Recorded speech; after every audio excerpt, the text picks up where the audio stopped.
Hello' friends, আজি এটা নতুন কনচেপ্ট লৈ আকৌ আহিছোঁ তোমালোকৰ ওচৰলৈ। আজি আলোচনা কৰিম সতেজ ফল আৰু শুকান ফলৰ তেনেকুৱা ধৰণৰ কুৱেশ্যনবিলাক আমি কেনেকৈ কৰিব লাগে। এটা ধুনীয়া কনচেপ্ট লৈ আহিছোঁ। তোমালোকে ভিডিঅ'টো ভালদৰে চাই যাবা, ভাল লাগিলে শ্বেয়াৰ কৰি দিবা। অ'কে,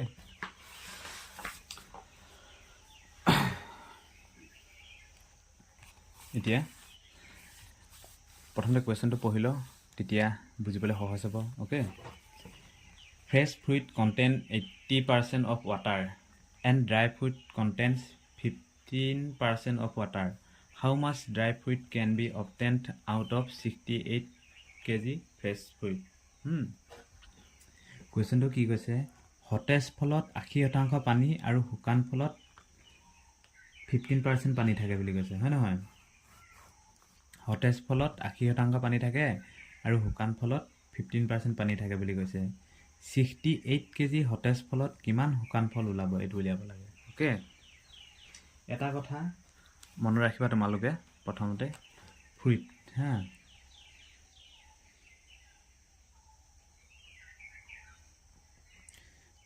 এই ফল মূলৰ এটা পৰ্চন থাকে পাল্প, যাক মঙহ বুলি কোৱা হয়। মঙহ আৰু এটা থাকে ৱাটাৰ, হয় নাই? যি থাকিলেও নাথাকিলেও এই ফলটোৰ এইটো সদায় ফিক্স থাকে। এই পাল্প অংশ সদায় ফিক্স থাকিব, সাল সলনি নহয়। এই ৱাটাৰটোহে সলনি হ'ব। এইটো সদায় ফিক্স থাকে, বুজিলা? এতিয়া এনেকুৱা ধৰণৰ কুৱেশ্যনখিনি কেইবাটাও নিয়ম আছে। মই এটা নিয়ম আলোচনা কৰিম তোমালোকৰ লগত। সতেজ ফলত 80% পানী আৰু শুকান ফলত 15% পানী থাকে। 68 kg সতেজ ফলত কিমান শুকান ফল ওলাব, সেইটো আমি উলিয়াব লাগে। প্ৰথমতে আমি এইফালে লিখি দিম, এইটো ফ্ৰেছ, এই সতেজ, আৰু এইটো ড্ৰাই, এইটো শুকান ফল। এইটো শুকান ফল। এতিয়া আমি ইয়াত উলিয়াম। পাল্পটোতো ছেম থাকিব, হয় নাই? পাল্প ছেম থাকিব, ইয়াতো পাল্পটো ছেম থাকিব, হয় নাই? ফ্ৰেছ ফ্ৰুইটত এতিয়া সতেজ ফলত 80% পানী থাকে কৈছে। যদি 80% পানী থাকে ফ্ৰেছ ফ্ৰুটত, পাল্প কিমান থাকিব? পাল্পটো অবভিয়াছলি 20% থাকিব। 20% থাকিব। 20% অফ কিমানৰ কৈছে? 68 kg। 68 kg থাকিব। সেইটো ইকুৱেল টু, আৰু এইটো ড্ৰাই শুকান ফলত কিমান থাকিব? শুকান ফলত 15% পানী থাকিব। যদি 15% পানী থাকে, 85% কি থাকিব? পাল্প থাকিব, হয় নাই? এইটো আমি এক্স এটা ধৰি লৈছোঁ। তেতিয়া আমি শুকান ফলটো উলিয়াবলৈ, 68 kg সতেজ ফলত কিমান শুকান ফল ওলাব, সেইটো আমি উলিয়াই দিব লাগে। এতিয়া এনেকৈ বনাই ল'ম। এনেকৈ বনাই লোৱাৰ পিছত পাৰ্চেণ্টেজ আমি কাটি দিম। পাৰ্চেণ্টেজ কাটি দিলোঁ। তাৰপিছত পাৰ্চেণ্টেজ কাটি দিলোঁ। তাৰপিছত এইটো আমি হৰণ কৰিম। 5 4 গুণ 20, 5 4 গুণ 20, 5 16, 5 16 80, 5 17, 17 5 গুণ 5 7 গুণ 35, 5 3 কৰিলে 5 গুণ 5 6 7 8, 5 17, এইটো 17 যাব, 5 17। তাৰপিছত এইটো যদি আমি কাটাকাটি কৰোঁ,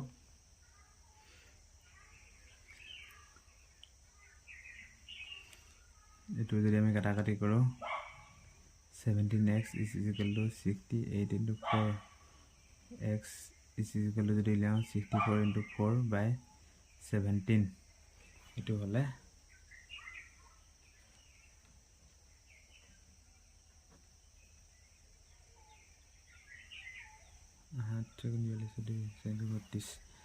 এইটো আমি 16 কেজি পাম। বুজিলানে? আকৌ এবাৰ বুজাই দিছোঁ মই। সদায় ফ্ৰুইটত, ফল মূলত পাল্প অংশটো ফিক্স থাকে আৰু ৱাটাৰ অংশটো সাল সলনি হৈ থাকে।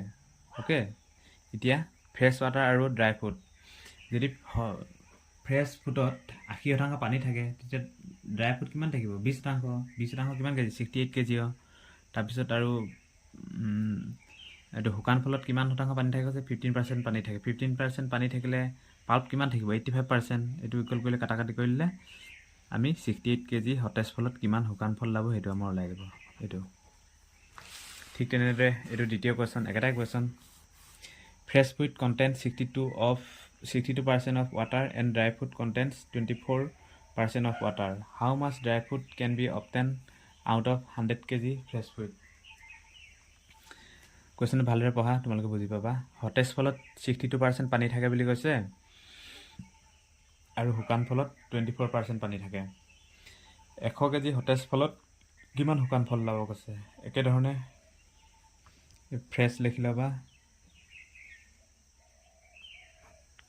এইটো ড্ৰাই লিখি ল'বা। ইয়াতো পাল্প কিমান থাকিব, পাল্প যদি 62% পানী থাকে, যদি 62% পানী থাকে পাল্প কিমান থাকিব 38% অফ কিমানৰ কিমান উলিয়াব দিছে আমাক কেজিও 100 কেজি ফ্ৰেছ ৱাটাৰ উলিয়াব দিছে। তাৰপিছত কি কৈছে 24% যদি পানী থাকে 24% যদি পানী থাকে পাল্প কিমান থাকিব 76% ইনটু আমি কিমান উলিয়াব দিছে শুকান ফল উলিয়াব দিছে কাৰণে x দি ল'লোঁ 38 8 দুগুণ হ'ল 38 গুণ 38 দুগুণ 2x is equal to 100 x is equal to 50 KG. একেবাৰে সহজ। এইটো ওলাই গ'ল। 3 নম্বৰ কুৱেশ্যনটো চোৱা। Fresh fruit content 68% water and dry fruit contain 20% water. How much dry fruit can be obtained from 100 kg of fresh water? সতেজ ফলত 68% পানী আৰু শুকান ফলত 20% পানী থাকে। 100 কেজি সতেজ ফলত কিমান শুকান ফল থাকিব।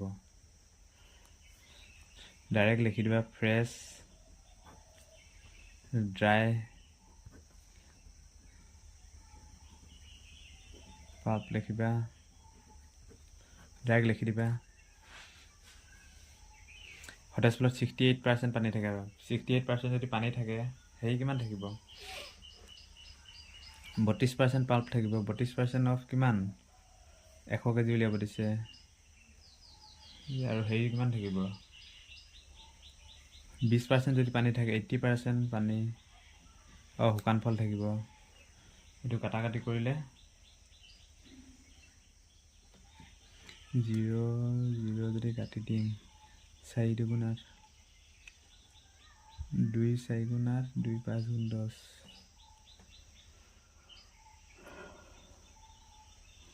4 8 গুণ 32 8 5 গুণ x is equal to 40 KG answer.